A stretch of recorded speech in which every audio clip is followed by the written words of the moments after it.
நமஸ்காரம். அஸ்மத் சர்வகுருபியோ நமஹ. சிவருத்ர சேனல் நேயர்களுக்கு வேங்கடம் ராம்நாராயண் அன்பு கலந்த வணக்கங்கள். மாற்றம் ஒன்றே மாறாதது என்று அதை நம்பிக்கொண்டிருக்கக்கூடிய மீனராசி அன்பர்களே, நண்பர்களே, தற்போது நிகழக்கூடிய குரோதி வருஷம் ஆனி மாதம் நமக்கு எப்படி இருக்கும்?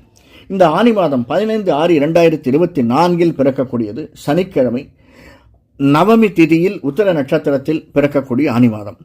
சார், இந்த நமக்கு 12 சனி, மீனத்தில் ராகுவும், 2 செவ்வாயும், 3 குருவும், 4 சூரியன் புதன் சுக்கிரனும், 7 சந்திரனும் கேதுவும் அமைந்து நம்மை வழிநடத்துகிறார்கள்.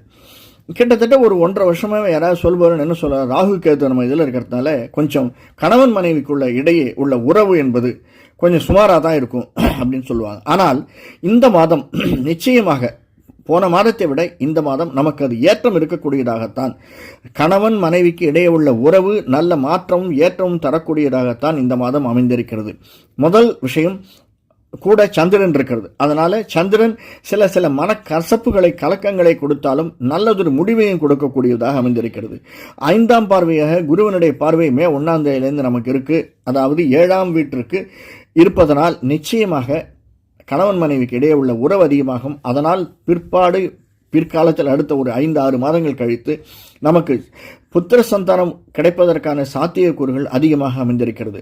4ஆம் இடத்தில் சூரியன், புதன், சுக்கிரன், நம்முடைய 3ஆம் வீட்டுக்கு அதிபதியான சுக்கிரன் 4ஆம் வீட்டில் புதனோடும் சூரியனோடும் சம்பந்தப்பட்டிருப்பதால் வீடு மனை வாகனம் வாங்கினதுனாலும் அல்லது வேறு வீட்டிற்கு வாடகை வீடு தான் சார் அப்படின்னு நினைச்சா கூட புது வீட்டிற்கு போவதற்கான சாத்தியக்கூறுகள் நிறைய இருக்கு.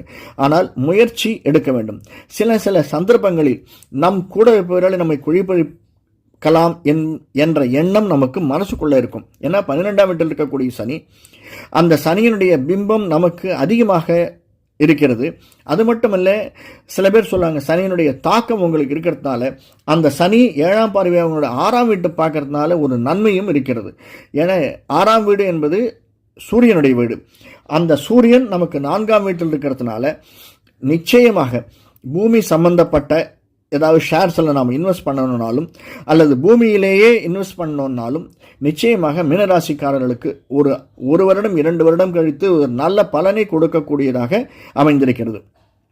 சரி, ப்ரமோஷன், ஏன்னா நம்முடைய 10ஆம் வீடு குருவனுடைய வீடு. அந்த குரு நமக்கு 3ஆம் வீட்டில் இருந்தாலும் 12 சனியும் 4 சூரியனும் இருக்கும்போது 10ஆம் வீட்டுக்குடையவன் நம்முடைய அதிபதி 12ஆம் வீட்டுக்கு அதிபதி சனி 12ஆம் வீட்டில் இருக்கிறதுனாலும் குரு 3ஆம் இடத்தில் இருப்பது என்பது மிக ஏற்றத்தை தரக்கூடியது. ஏன்னா குரு 5ஆம் பார்வை 7ஆம் பார்க்கிறார், 7ஆம் பார்வையாக நம்ம 9ஆம் வீட்டையும் பார்க்கிறார்.